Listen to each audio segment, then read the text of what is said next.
반갑습니다, 형님들. 안녕하세요. 월드컵 32강 토너먼트 오늘도 3경기 한번 다뤄보도록 하겠습니다. 자, 제가 녹화하고 있는 현재 새벽에 잉글랜드가 콩고 상대로 역전승을 거뒀는데 그래갖고 지금 8경기 동안 언더오버가 반반입니다. 토너먼트도. 점수는 조별리그에 비해서 많이 안 나고 있고요. 그전에 비해서 확연하게 좀 이런 고배당들이 많이 나온 게 보이죠. 조별리그 때 참 없던 햄무가 지금 엄청 쏟아지고 있습니다. 이건 제가 매번 얘기를 하지만은 이런 고배당 현황 같은 거 파악해 보시면서 결국 이제 월드컵 같은 경우는 이번에 어떻게 될지는 모르겠지만 역사상 결승만큼은 진짜 가던 놈들만 간다. 유로와는 다르게 토너먼트 단계가 몇 단계는 더 있기 때문에 이번에 더 늘었고 그래가지고 이제 걸러져가지고 매번 가는 팀들만 간다고 했거든요. 근데 또 이 명단에서 우루과이, 이탈리아, 독일이 지금 죽어버렸습니다. 남은 팀들이 어떻게 될지는 모르겠지만은 일단은 아직까지는 가는 팀들만 가고 있다. 결승조차 밟아본 팀이 몇 안 된다. 이런 것들 한번 생각해 보시면 좋을 것 같고요. 자, 첫 경기는 스페인 대 오스트리아 경기입니다. 저는 개인적으로 스페인이 이번 대회 좀 라인업이 좀 아쉽기는 하거든요. 일단은 이 알렉스 바에나가 비아레알에서 되게 잘한 다음에 이 꼬마를 갔지만 아틀레티코 마드리드에서도 그렇게 막 잘하지 않았는데 근데 갑자기 월드컵 오더니 막 주전 대우를 받습니다. 저번 경기에는 골도 넣고 그리고 올모가 지금 꽤나 이제 부상 없이 튼튼하긴 한데 언제 고장날지 모르기는 하잖아요. 야말도 이제 리그부터 해가지고 부상이나 여타 컨디션 같은 게 썩 좋지는 않고 한창 발롱도르 얘기 나오고 그런 것들은 좀 시들시들해진 것 같기는 해요. 그래도 상당히 좀 지능적인 플레이 올모가 경기장 여기저기 들쑤신다든지 오야라사발도 이제 한 2, 3년 전쯤 데라푸엔테 감독이 오면서 이런 네임밸류보다 실속 있는 애들 많이 썼는데 그때 당시에 이제 소시지에서도 한 3, 4년 전부터 되게 많이 썼었습니다. 그동안 부상도 있고 했습니다만은 이번 대회 와서는 그동안 못 보여줬던 거를 보여주고 있는 것 같고요. 정통파 포워드라기보다는 약간 좀 펄스나이 유형 그런 데 가깝고 로드리 페드리가 버티는 후방이라든지 후크레아의 왼쪽 사이드 지원도 잘 되고 있고 여러 가지로 좋은데 제가 이제 스페인 얘기할 때마다 보여드리는 건 이거죠. 스페인이 지금 A매치에서 이렇게 좀처럼 지지를 않고 있다. 이것도 사실 연장 이제 승부차기 패배니까 딱히 상관은 없고 쭉 봤을 때 콜롬비아한테 졌던 거 여기 전까지 24승 9무거든요. 현재까지 33경기 A매치 무패 중이에요. 사실상 근데 이 경기도 그때 당시에 멤버들이 개판이었다. 친선전이다 보니까 전 이거는 사실 좀 안 친다고 하면은 그전에도 이렇게 7승 1무 정도로 잘하고 있었습니다. 토탈로 따졌을 때 일단은 33경기 무패행진인데 저 콜롬비아전을 조금 이렇게 빼본다면은 거의 41경기 정도 이렇게까지 무패행진이 되게 긴 상황이에요. 오늘 상대는 이제 오스트리아. 얘네들도 결국에는 전방에다 여러 선수도 써봤지만은 베테랑인 아르나우토비치로 그냥 갈만도 한 것 같습니다. 얘를 제낄만한 스트라이커가 안 나왔어요. 여러 차례 오스트리아 애들이 라이프 랑리볼에서 거의 10년 넘게 해먹으면서 잘츠부르크, 라이프치 이런 데로 연결되는 참 이제 활동량 넘치고 압박 세게 걸고 스피디하고 그런 팀이라고 했는데 사실 오스트리아 이런 국가 규모나 이런 거에 비해서는 이 유럽 축구에서 그렇게 높은 평가를 못 받던 팀인데 지금이 그나마 가장 전성기급이라고 할 수가 있습니다. 이게 72년 만에 처음으로 월드컵 토너먼트에 올라온 거거든요. 그전까지는 토너먼트를 좀처럼 밟지 못했는데 심지어 이것도 알제리전 극장 이제 동점골로 그게 제가 이제 서로 간에 무승부가 좋기는 하지만은 양팀 간에 이런 44년전 희혼의 수치라든지 그런 관계가 있어갖고 좀 복잡하다고 했는데 어쨌든 막판에 질 뻔했던 거를 겨우겨우 동점 맞춰서 올라온 거예요. 단순히 근데 그런 것만 보더라도 얘네들이 유로까지만 해도 분명 다크호스 취급을 받다가 유로 때 실적을 못 내고 난 이후에는 네이션스 리그나 여러 예선이나 이런 데 다 별로였거든요. 그러다 보니 지금은 좀 맛이 많이 떨어졌습니다. 원래는 이런 유형이 되게 좁게 하고 압박 세게 걸고 스페인이 제 아무리 기술이 좋다고는 하지만 이렇게 콤팩트하고 피지컬 상태가 좋고 압박 센 팀 이런 팀한테는 사실 고전할 수밖에 없긴 합니다. 스페인이 다 좋은데 약간 좀 스위스 같은 팀 그런 팀한테 상성이 조금 안 좋거든요. 오스트리아도 약간은 좀 그런 느낌이 있는 팀인지라서 저는 스타일상으로는 스페인이 사실 오스트리아가 조금 이제 불편한 관계인데 이게 오스트리아가 그냥 좀 많이 죽은 게 큰 것 같습니다. 실점세도 크고 이 문제가 될 만한 건 스페인이 월드컵 토너먼트에서는 얘네들이 2010년에 우승을 하고 난 다음에 조별답도 하고 계속 16강에 머물렀잖아요. 토너먼트의 승리가 없은 지 16년이나 됐습니다. 근데 상대도 저는 잘 맞았다고 생각을 해요. 이 정도면 스페인을 좀 테스트해볼 만한 그런 괜찮은 상대인 것 같고 주도적으로 할 거는 같습니다만 일단은 이 정도 오스트리아 정도 상대면은 일단은 스페인 쪽을 바라보는 게 맞다고 생각을 했습니다. 스페인 일단 정배는 너무 맛이 없고요. 가려면 마힌부터 시작을 해야 되는데 많이 헷갈리네요 이거는.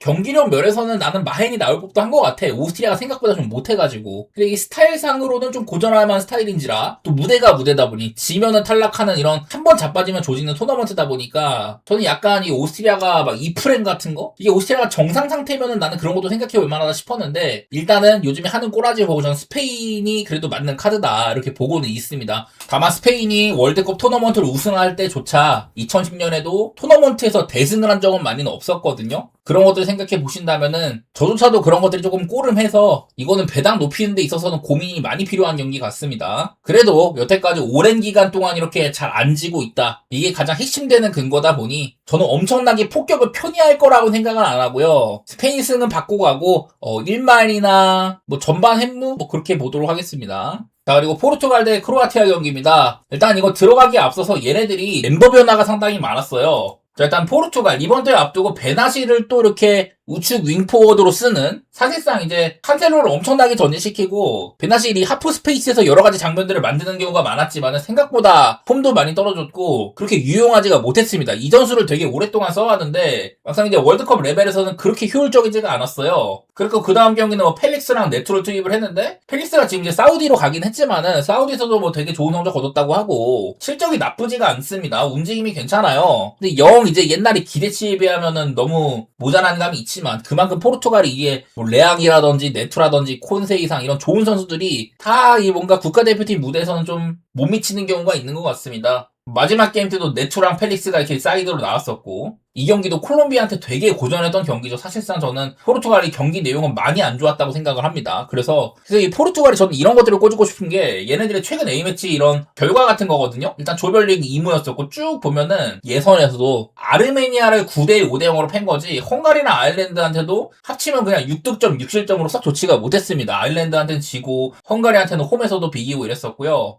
네이션스리그 토너먼트를 우승한 거는 좋지만 이번 월드컵도 못 나온 덴마크 잡은 거 독일도 지금 떨어졌죠. 그리고 스페인이랑 승부차기까지 갔다. 이 정도인데 사실 그렇게 막 포스가 있다고 느껴지지는 않습니다. 그전에 네이션스리그 상대들도 보면 폴란드, 크로아티아, 스코틀랜드니까 김 빠진 애들인데 그렇다고 압살을 한 것도 아니었고 유로에서는 아예 토너먼트 득점이 없었었고요. 조지아한테도 진다든지 예선에서도 전반적으로 저는 얘네들이 그렇게 좀 맛이 없다고 생각을 합니다. 지금은. 상대도 이제 뭐 크로아티아인데 얘네도 전술 변화가 되게 많았었어요. 지금 뭐 제가 소개된 이 라인업대로 이렇게 나올지는 지금 아직은 모르겠습니다만은 자 예선 첫 경기 때 3백을 썼습니다. 저는 레프트백이 마땅치 않은 상황에서 그바리오디오를 레프트백으로 쓰는 이 센터피테스가 많기 때문에 3백이 나쁘지 않다고 봤거든요. 페리시치 쓰는 거나 그바리오디오이 그렇게 막 상태도 안 좋아가지고 일찍 나갔고 전방에 뭐 무사 같은 애 쓰는 거 얘를 2게임이나 썼는데 실상 뭐 효율이 별로 없었었죠. 그나마 이번 대회 발견이라고 할 수 있는 이 신성 이제 바툴이나 그리고 모드리치의 파트너로 뭐 파살리치, 수시치, 코바시치 막 이렇게 막 쓰고 있는데 영 예전 같지가 않기는 합니다. 크로아티아가. 당장 이 경기는 꽤나 뭐 2대2도 만들고 잉글랜드 상대로 좀 잘 싸웠지만은 막상 까보니까 잉글랜드가 그렇다고 천회천도 아니었고요. 바로 다음 경기 파나마한테는 되게 좀 졸전 끝에 이긴 경기입니다. 이것도 전반전에는 파나마가 되게 잘했었죠. 어쨌든 그거를 버텨낸 게 대단했었고 좀 밀리는 경기 양상이었다고 생각을 합니다. 이때부터 무사 대신에 부디미르를 기용하기 시작한다든지 그리고 마지막 경기 때도 이제 코바시치를 파트너로 쓰고요. 페타르수치를 다시 선발로 기용을 했습니다. 이게 뭐 3미들로 가는 게 오히려 제일 나은 것 같아요. 그리고 그바르디오를 지금 상태가 안 좋은 건 이때는 또 페리시치를 아예 레프트백으로 쓰기도 했는데 쓰임새가 좀 불분명한 것 같고 무튼 크로아티아도 이제 유로에서는 그동안 물을 많이 먹었는데 월드컵에서는 지금 계속해서 토너먼트에서도 잘하고 있잖아요. 그래서 이번 대회가 사실상 이런 황금 세대의 좀 마지막 느낌인데 어쨌든 얘네들 실적도 좋지가 못합니다. 결국에는 이런 이름값 대비 최근에는 영 포스를 못 뽑고 있던 애들이고 좀 안 좋다 보니까 이번 대회 내에서도 시스템 변화나 이런 것들이 되게 많았던 팀들이거든요. 특히나 저는 포르투갈이 베나실 쓰던 거 그게 좀 이제 효용이 많이 떨어졌다. 그게 좀 아픈 것 같아요. 아마 경기는 포르투갈이 주도적으로 하는 한편 크로아티아가 그걸 적당히 막아내고 역습 같은 것들을 살릴 수 있냐 뭐 이런 것들이 문제일 텐데 아무래도 포르투갈도 이제 호날두 얘기를 좀 해야 됩니다. 많이들 알고 계신 것처럼 월드컵에서는 토너먼트 8경기 연속으로 무득점이다. 2016년 유로 이후로도 지금 5대회째 토너먼트에서는 득점이 없어요. 나이도 들어가고 있고 전성기 시절에도 이런 큰 무대에서는 활약도가 조금 저조했다 뭐 이런 건데 뭐 저는 따지고 보면은 약간 좀 호날두의 팬이긴 합니다만은 제가 봐도 이런 대표팀에서 족적 자체는 그렇게까지 뭐 대단한 건 아닌 것 같기는 해요. 이게 크로아티아가 전반적으로 뭐 멤버도 그렇고 포르투갈보다 전력으로는 떨어지는 게 맞고 그렇다고 해서 막 조직력이 좋냐? 막상 까놓고 보면은 그런 것도 아니기도 합니다. 보시면 얘네들의 맞대우 같은 것들도 좀 뒤죽박죽이 되게 많았었어요. 네이션스 리그에서는 같은 조였었는데 뭐 무승부 한번 한 점 차 뭐 이런 식으로 포르투갈이 이제 막 연승 엄청 달렸던 잘 안 지던 그때만 이렇게 크게 이겼었고 나머지는 비등비등했던 경우가 많았거든요. 저는 이번 대회 역시 고배당 각이라고 생각을 합니다. 글쎄 이게 막 1대0이나 막 2대1 이런 점수일지는 모르겠는데 언더오버는 솔직히 좀 불분명하고요. 저는 개인적인 관점에서는 언더를 생각 중이긴 하지만은 그거는 이렇게 좀 호날두 같은 애들이 부진하다거나 이게 뭔가 득점을 하더라도 기존에 막 이름값이 있던 자원들이 해줄 거란 생각이 많이는 안 들거든요. 이게 만약에 포르투갈이 물꼬를 조금 일찍 트면은 그러면 되게 편하게 할 수 있을 것 같은데 그렇지 못하고 계속해서 그냥 시도만 하다가 막힌다. 그러면은 좀 오래 갈 것 같아요. 일단 저는 고배당 각오로 보고 있고 승리하는 방향 자체는 포르투갈의 합류가 좀 더 가능성이 있다고 보긴 하지만 무승부조차 전혀 배제할 수 없는 매치 같습니다. 오히려 크로아티아가 최근에 이런 메이저 대회에서의 이런 노가웃 토너먼트 경험 같은 거는 더 있는 편이었어서 저는 이거는 둘 다 좀 불안정성이 있는 팀들이라고 보기 때문에 한쪽을 편하게 볼 게임은 아닌 것 같습니다. 저는 포르투갈이 일단 1.69는 일반승 배당값을 못할 것 같고 햄무나 무승부 방향 그 중에서도 조금 더 앞서는 거는 포르투갈의 햄무라고 생각을 하고 있습니다. 자, 그리고 마지막으로 스위스 대 알제리인데 이것도 조금 이제 무승부 냄새가 솔솔 나죠. 일단은 스위스라는 팀 자체가 월드컵이나 유로 이런 데서 얘네들이 승부차기를 엄청 많이 간 애들입니다. 근데 그 중에서는 그 프랑스를 한번 탈락시켰던 거 말고는 대부분은 좀 이제 패배한 쪽으로 많이 그렇게 됐었어요. 이번 대회 돋보이는 거는 이제 만잠비의 등장. 원래 아마 대회 초반에는 주전으로 많이 못 나왔던 것 같은데 딱 스위스가 필요했던 그런 부분들을 보여주고 있는 것 같아요. 얘네는 전반적으로 견실한 자원들이 많고 엠볼로가 뭐 스피드라든지 포스트 플레이 다양한 거를 해줄 수 있다. 은도에가 흔들어주고 바르가스가 침투해가지고 마무리해주고 뭐 이런 거는 좋은데 중앙에서 여기저기 뭐 필요한데 쇄도한다거나 중원 싸움 가담해주는 거 이런 게 만잠비가 되게 잘해주고 있습니다. 이번 대회 아마 3골인가 그렇죠. 대회 초반에는 뭐 사이드백으로 자카리아를 쓰다가 결국에는 뭐 비드버 쪽으로 다시 가는 것 같고 전문 라이트백으로 스위스가 아직까지 이번 조별리그에서는 그렇게 막 강팀을 안 만났다 보니까 1위로 진출하긴 했는데 그다지 막 포스가 엄청 세지는 않아요. 애당초 얘네들이 16강은 되게 잘 가는데 마지막 8강이 68년 전일 정도로 토너먼트를 여러 단계 통과하는 건 되게 힘들어 했었습니다. 저는 아마 이번 대회에서도 높이 갈 가능성은 그렇게 많이 보이지는 않고 오늘 만나는 알제리랑도 전력차가 그렇게 막 큰지는 잘 모르겠어요. 저는 여러 차례 알제리가 이제 우리나라를 어렵게 했었던 2014년 당시에는 정말 멤버들이 화려했다. 지금은 근데 그 정도는 아니라는 생각이거든요. 뭐 마레지의 이제 화홍기 얘가 이제 그 전에 1, 2차전은 아마 선발로 못 나왔나 그랬는데 마지막 3차전에는 나와가지고 중요한 득점도 해주고 한창 뭐 이제 전성기만큼 그런 활약을 해줄지는 모르겠지만은 뭐 나쁘지는 않긴 했었습니다. 그날 뭐 오스트리아와의 경기 때는 뭐 베갈리의 원더골이라든지 경기 자체가 되게 그냥 이번 대회에서 가장 박진감 넘치는 경기가 됐었어요. 사실 뭐 알제리는 제가 좀 이제 모르는 선수들도 몇 명 있어요.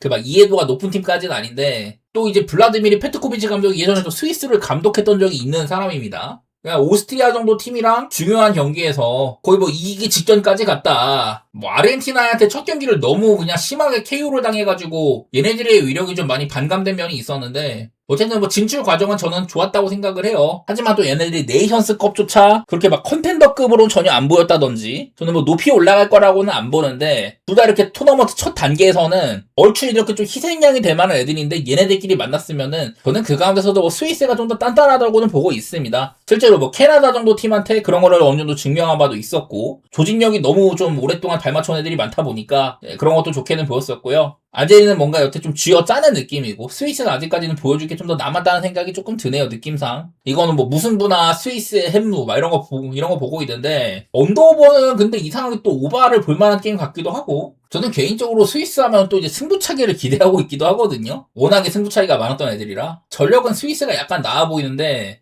이게 무승부일지 스위스의 햄무일지 고르라면은 전력은 스위스의 햄무를 우선해야 되는데 뭔가 승부차기로 이어질 것 같아. 이건 제 감으로는 저는 승부차기가 나올 것 같긴 합니다. 어쨌든 고배당 방향이라는 거고 오늘은 전체적으로 일반승이 뭐 배당도 맛도 없을 뿐더러 쉽게 선택할 만한 경기들이 많이 없었네요. 오늘은 그전 날들에 비해서도 한쪽으로 일방적으로 쏠리는 매치들이 많이 없다 보니 좀 쉽지는 않은 것 같고 뭐 제가 살펴봐드린 이런저런 뭐 특색적인 부분들 많이 알고 계시면 월드컵을 더 재밌게 보실 수 있을 것 같아요. 전 다음에도 또 재밌는 거 가져오도록 하고 여기서 마무리하겠습니다. 감사합니다.